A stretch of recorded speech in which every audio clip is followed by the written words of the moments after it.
Do you notice how walking into certain spaces instantly makes you feel more tense, like a cluttered kitchen or a noisy room, while other spaces seem to let you breathe easier? That's not in your head. It's in your body, your nervous system, and your behavior. Welcome back to It Starts at Vegas, the podcast where we stop chasing calm and start creating it, one small shift at a time. I'm your host, Emily, and I'm your guide to rewiring stress, restoring peace, and giving your nervous system the attention it deserves. Today, we're exploring how the spaces around you shape the way you feel. A calm corner or a room isn't just about aesthetics or home decor. Your brain and body are constantly scanning your environment for signs of safety. The colors, the lighting, the clutter, or the lack of it all tell your nervous system whether it's time to stay on guard or time to let go. And here's where it gets fascinating.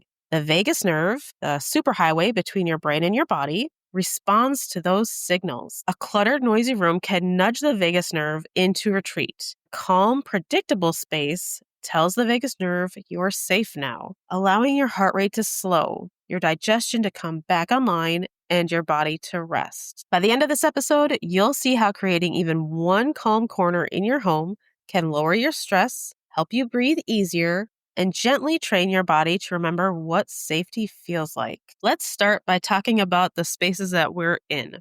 When you walk into a cluttered or chaotic space, your brain starts processing dozens of tiny decisions all at once. Even if you don't realize it, your body does. Your vagus nerve senses the tension. It hears the background static of stress, and your heart rate speeds up to match. Now let's picture the opposite. A space that feels soft, simple, and clear. The light is warm, and the textures are inviting, and there's less for your brain to juggle. The vagus nerve reads those safety signals and sends a message down to your body. It's okay to relax right now. It's the same reason your shoulders drop when you walk into a cozy cafe compared to a really crowded waiting room. Your body isn't just responding to what you see, it's responding to what your nervous system interprets as safety. And those spaces affect how we behave. Our environments don't just affect how we feel, they also shape what we do. For example, if your phone charger sits right next to you on the nightstand, you're likely going to scroll before bed. However, if you have your calm corner next to you that has a blanket or a journal, you're more likely to settle down into stillness. Here's the magic. Every time you choose rest over scrolling, reflection over busyness, you're exercising the vagus nerve. Each calming behavior, slowing your breath, sipping warm tea, or curling under a blanket, that sends direct input through the vagus nerve, telling your whole body you're safe here. Over time, your calm corner becomes a training ground, strengthening your vagus nerve's ability to bring you back into balance quicker. We can also use sensory anchors to bring that calm faster and support the calmness in our body. Our bodies take in calm through the senses, and the vagus nerve carries much of that information between our body and brain. Soft textures calm the skin, and those signals travel upward through the nervous system. Gentle lighting soothes our eyes, lowering stress messages. Even the scents around us, like lavender or cedarwood, can activate the vagus nerve through the pathways of breath. And don't underestimate including nature. A plant on the windowsill taps into our hardwiring for greenery. Nature cues safety, and the vagus nerve responds by easing tension. Even the absence of things matter. A clear surface gives your eyes and nervous system a chance to rest. Over time, your body learns this is where we calm down. Just entering the space becomes enough to activate that vagus response. And I see this daily with my massage clients. They start to relax just by being in the therapy room, even before I start the massage, because their body gets the signals that the space is calm, relaxing, and safe to put their guard down. So how do we create our calm space? Let's make it practical. Here are 3 simple steps that you can start today to create your own nervous system friendly corner. Step 1, clear the noise. Start small. Go ahead and pick one corner or one chair or even a side table. You're going to remove all the extras. If you've got a chair covered in laundry, fold it or move it to a basket. And if the table is stacked with unopened mail, put it in a drawer or into another basket that you can organize later. It doesn't have to be perfect. It just has to be less.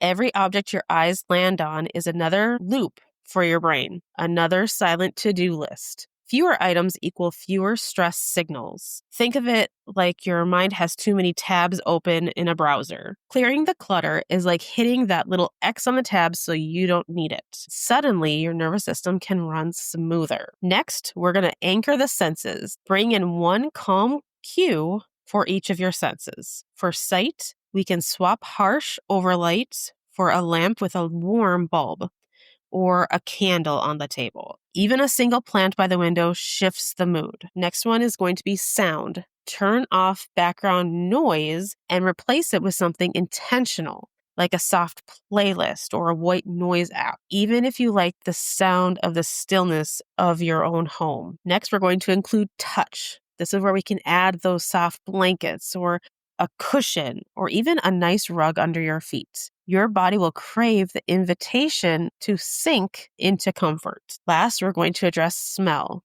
A few drops of lavender, cup of tea, or even freshly washed fabric can calm your breath. When your senses get safe, predictable input, your vagus nerve responds. Your breath slows down, your shoulders release, and your body starts to believe that I can settle here. Imagine those sensory choices like a chorus. Each one's small, but together they create that harmony. Next, we're going to claim that corner. Give this space a purpose.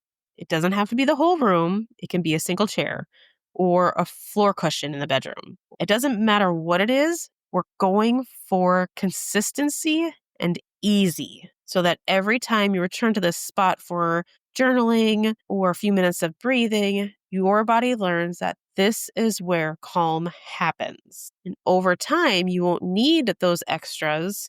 The corner itself will cue your nervous system that it feels safe there. Think of it as if it's your charging station.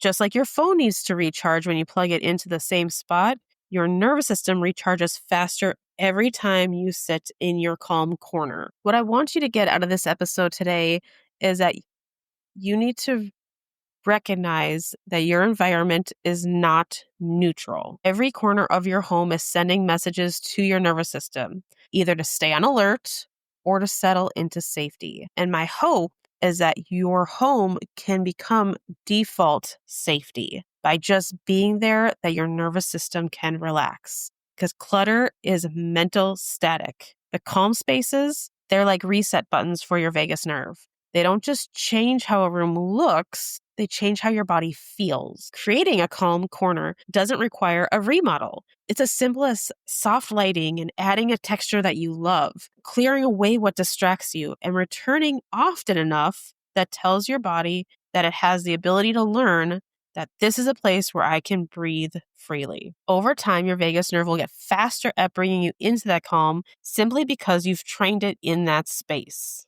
All right, friends, thanks for hanging out with me today. Remember to soothe your nervous system and reclaim who you are. If this episode helped you today, share it with a friend or leave a quick review. I'll be back next Tuesday for another episode of It Starts at Vegas. Until next time, remember, wellness starts at Vegas.